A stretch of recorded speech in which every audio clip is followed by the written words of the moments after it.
Allô, allô tout le monde, c'est Nathalie. On est en direct pour le jour 3 du défi de Noël que j'appelle Healthy Holidays. On est dimanche matin, donc je vais vous laisser le temps d'arriver. Je vais essayer de voir aussi si je me trouve sur mon groupe. Et aujourd'hui, on a un sujet, je pense, très important parce qu'on veut éviter une erreur très fréquente que les gens font, qu'on fait par réflexe, mais qui est peut-être pas la meilleure chose à faire. Donc, attends un petit peu, je vais marquer ça ici.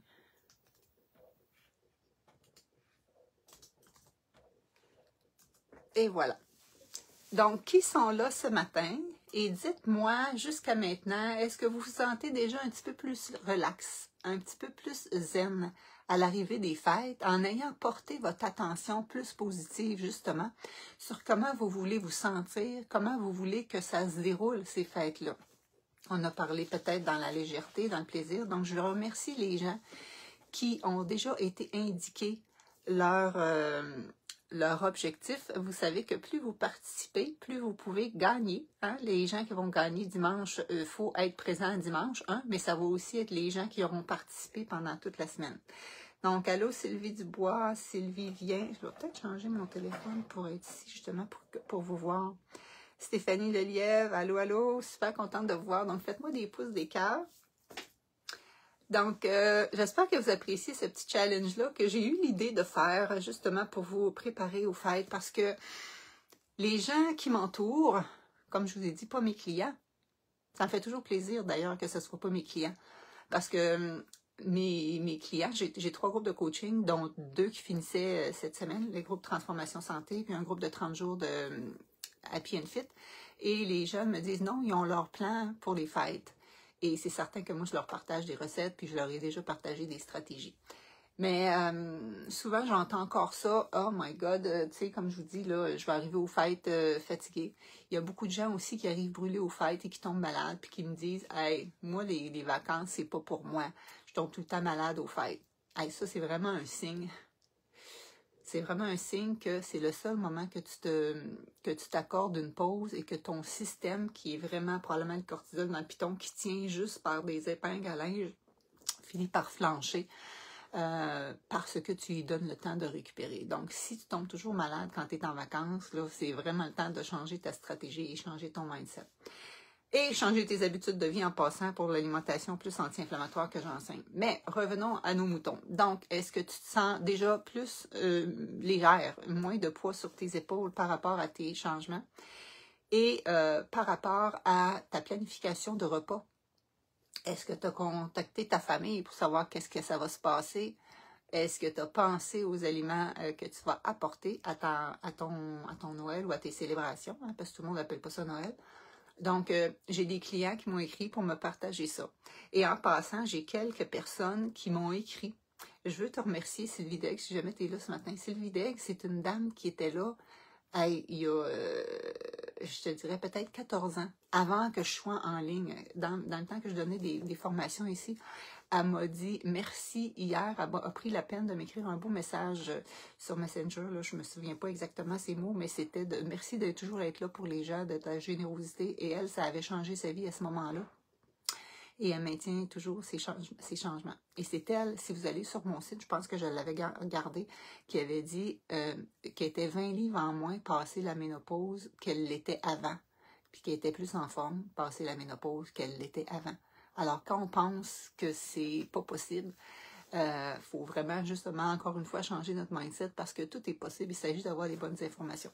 C'est pas parce que tout le monde arrive avec des bobos, arrive avec du surpoids, arrive à perdre le contrôle de leur poids et de leur corps passé 50 ans que c'est la norme.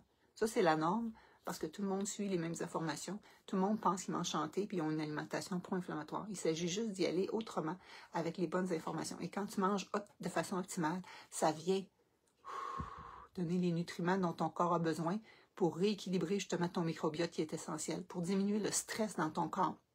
Parce que tu as le stress de tes situations de la vie quotidienne, mais ton alimentation peut être stressante. Et ensuite de ça, bien ça vient rééquilibrer tes hormones. Et après ça, la perte de poids est plus facile. Si tu essaies de perdre du poids, faire des changements pendant que tout est débousillé, tout est débalancé, ça ne fonctionnera pas.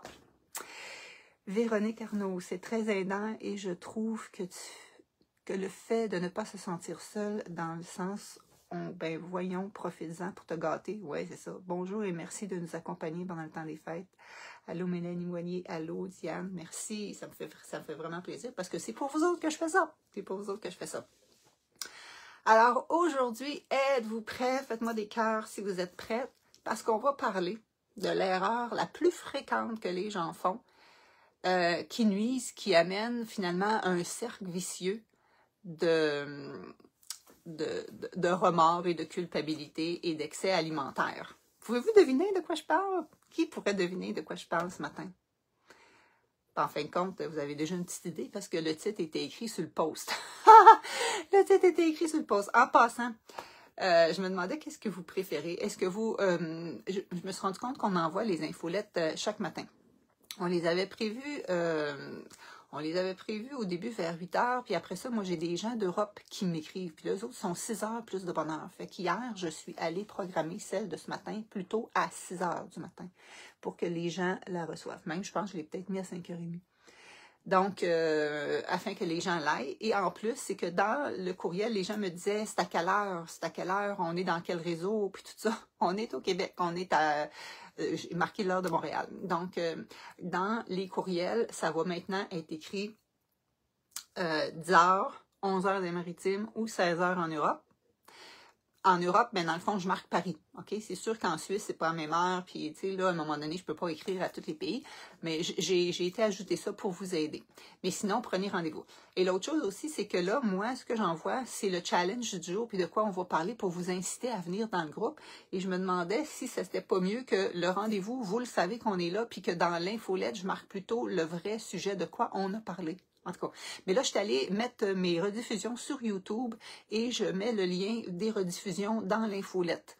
Donc là, l'infolette de ce matin avait la rediffusion du session 1 et de la session 2. Donc, si jamais vous ne pouvez pas être là, vous travaillez ou quoi que ce soit, ben, je ne veux pas que vous soyez pénalisés, je veux que vous puissiez en profiter.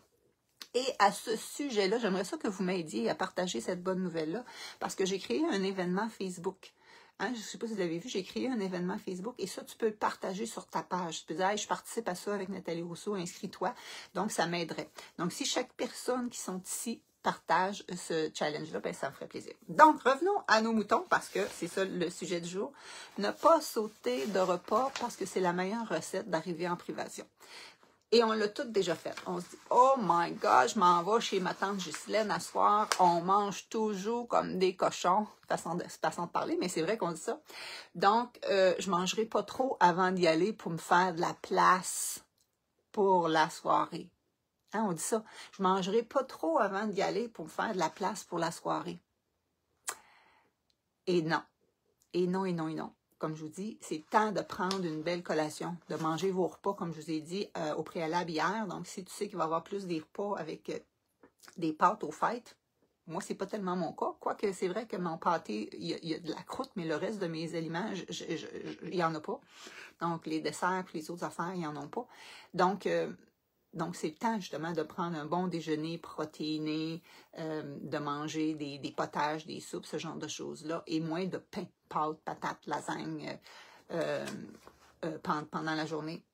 D'en manger, mais je veux dire pas focuser là-dessus. Parce que nous autres, mettons qu'on mange des sushis, on en mange beaucoup, ça fait beaucoup de pain. Mettons que tu manges de la lasagne, ça en fait. Donc, tu peux manger une lasagne, mais mange plein de salades et de légumes en accompagnement, autrement dit. Donc, on ne saute pas un repas avant d'aller à une festivité. Et à la limite même, on prend une collation avant d'y aller. OK? Justement parce qu'on ne sait pas à quelle heure que la nourriture va arriver. On ne sait pas à quelle heure que la matante Ghislaine sort ses entrées, ses hors d'œuvre. Donc, à la limite, toi, ça pourrait faire quelque chose que tu apportes justement des bons hors d'œuvre santé. Un petit végé pâté que tu as fait avec des craquelins crudités, un plateau de crudités, justement, des noix, des pois chiches épicés, ce genre de choses-là, que ça pourrait être toi que tu apportes pour apporter la santé. Si c'est toujours rien que des chips qui sont là avant les repas, ben c'est le temps d'apporter justement un plateau de crudités, tout ça. Personne ne va être fâché contre ça. OK? Donc, on ne saute pas de repas.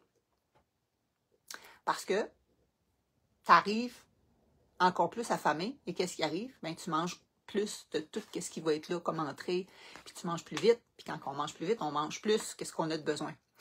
Le deuxième point, c'est que si jamais tu as dérogé, puis tu as mangé plus que que prévu ou que tu as mangé plus sucré que prévu, tu sais, tu as mangé plus en quantité ou tu as mangé plus des aliments que tu consommes moins habituellement, c'est pareil le lendemain matin. Fais pas le jeûne ou tu sais, réduis pas tes aliments. Parce que souvent, on voit ça.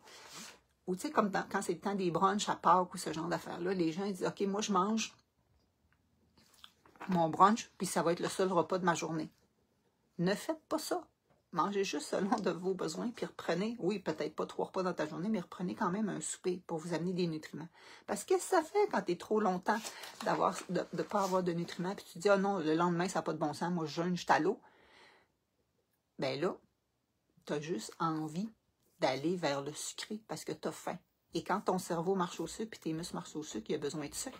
Il s'en va pas vers les pommes vertes, puis le brocoli, puis le céleri. Il s'en va vers qu'est-ce qu'il y a de plus.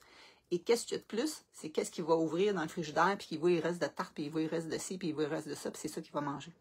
Donc, on ne saute pas de repas avant d'y aller, et on ne jeûne pas le lendemain, parce que ça crée les cercles vicieux. Puis là, le découragement, puis on se dit « Oh my God, là c'est parti, là je ne suis plus capable d'arrêter, là, puis je vais recommencer que le 1er janvier. » Là, le 1er janvier, tu es tout gonflé, tu as pris 3-4 livres, puis tu es découragé. Puis là, tu te dis « Ah ben là, cette année, c'est la bonne, je recommence, je bouge, je mange, je me dors, je me couche tôt, puis tout ça. » Et là, tu fais partie des 84% qui ont tout lâché en janvier, parce que tu ne peux pas tout changer ces comportements-là en même temps.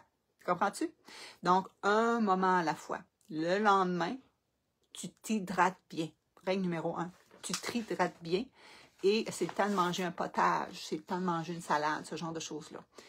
Et mon numéro 3, parce que le numéro 1, c'était exit la culpabilité, parce que les écarts, ça fait partie. 2, c'est le temps de reprendre rapidement les rênes de tes affaires avant que ça s'aggrave. Donc, on s'hydrate bien le lendemain.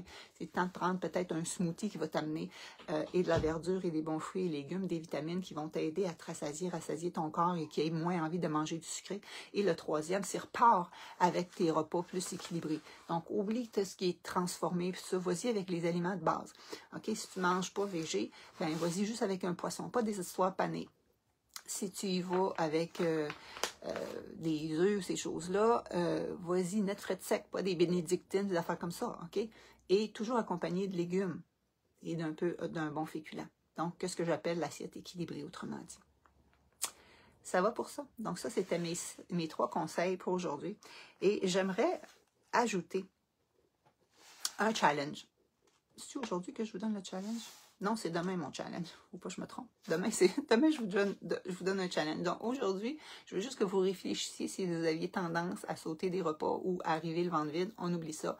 On exite la culpabilité si ça arrive. On reprend avec une bonne hydratation, idéalement un smoothie ou quelque chose qui nous amène plein, tellement de nutriments que ton corps n'aura pas envie vers le sucré, puis on repart avec nos aliments, nos repas plus équilibrés. On oublie les repas de pâtes, peut-être les garder pour 2 jours après, 3 jours après. Et l'autre petit conseil que je pourrais te dire, c'est peut-être regarde ton environnement. Ton environnement. S'il reste les bouchées, les bouchées dessert, les petits biscuits, pain d'épices, ces affaires-là, laisse pas ça à vue sur le comptoir. Range ça dans un contenant opaque au frigidaire pour que ce ne soit pas la première chose que tu vois en arrivant. Au contraire, qu'est-ce que tu veux que tu vois en arrivant? C'est le reste de la grosse salade de fruits de ma soeur Marcel qu'elle amène à chaque année. Et là, tu le mets dans un plat de Pyrex que tu vois première chose. Et c'est ça que tu manges première chose le matin. Comprends-tu? Donc, il faut s'aider. Il faut s'aider avec notre environnement. Il faut s'aider avec notre mindset en préparant bien qu'est-ce qu'il y a à suivre. Donc, c'était ce que j'avais à vous dire aujourd'hui. À partir de demain, on se retrouve à midi, heure du Québec. Donc, pour les gens du Québec. Ça veut dire que c'est 13 heures dans les maritimes, parce que j'ai des gens qui me l'ont demandé, ça arrive, c'est quelle heure. Et sinon, ben, à Paris, ça va être 18 heures. Et là, toutes les autres, ben, faites la conversion. Moi, j'ai fait la conversion hier. J'ai écrit heure dans le monde. Si ici, il est à quelle heure? Chez vous, il est à quelle heure? À un moment donné, là, je ne sais pas où est-ce que vous habitez. Mais ça me ferait plaisir que vous me dites où vous habitez, d'ailleurs. Et si jamais vous regardez en rediffusion, écrivez #2 pour que je sache que vous écoutez en rediffusion. Puis écrivez-moi de quelle ville vous êtes, de quelle province vous êtes, de quel pays vous êtes. Donc, Véronique, petit truc, faire un gros chaudron de soupe et hop au congélo, ça évite de passer un repas, ça fait du bien. Exactement. Donc, un gros potage là, le lendemain d'une fête, c'est excellent. Pas un potage avec de la crème, un potage avec des légumes. C'est quoi vos autres trucs que vous allez penser? Donc, c'est ça que je veux. Bonne idée, Véronique. Ça va être ça, votre défi du jour. C'est quoi ton truc du lendemain pour t'éviter d'avoir le goût de manger du sucré? Ça va être quoi tes stratégies? Un smoothie? Ça va être une grosse salade? Ça va être une soupe que tu auras préparée à l'avance? Francine, en Guadeloupe, yes, Francine, Véronique de Sherbrooke, Nathalie de Québec, du Saguenay.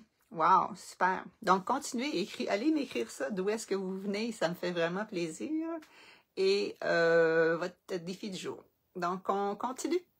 Ça se poursuit jusqu'à dimanche prochain, où je vais faire tirer 3 de mes exemplaires de mon menu de Noël. Lise de Laval. Colombe, une grosse salade, smoothie le lendemain matin, c'est certain, yes. Dominique au Costa Rica, wow, fait que c'est soit que j'ai des gens de partout ou soit que j'ai des gens qui sont, qui sont en voyage présentement. Donc, merci d'avoir été présente ce matin et au plaisir de vous retrouver demain midi. Ciao, ciao!